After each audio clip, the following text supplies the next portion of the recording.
Amina queen YouTube চ্যানেলের পক্ষ থেকে আমি আমিনা সকলকে জানাই স্বাগত।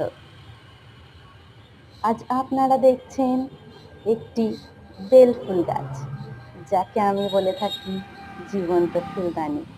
আমরা ঘরে ফুলদানি রাখি ঘরের শোভা বর্ধনের জন্য। তবে এরকম একটা ফুলদানি যদি আপনার জানালার পাশে থাকে, তাহলে এটা শুধু আপনার বাড়ির শোভাই বাড়াবে না, যখন আপনি আপনার জানালার গ্রিলে মাথা রাখবেন, এটা আপনাকে দেবে টাটকা তাজা সুবাস, যা আপনার মনে নিয়ে আসবে এক স্নিগ্ধ অনুভূতি। ভিডিওগুলো ভালো লাগলে অবশ্যই লাইক, শেয়ার, কমেন্ট এবং সাবস্ক্রাইব করুন।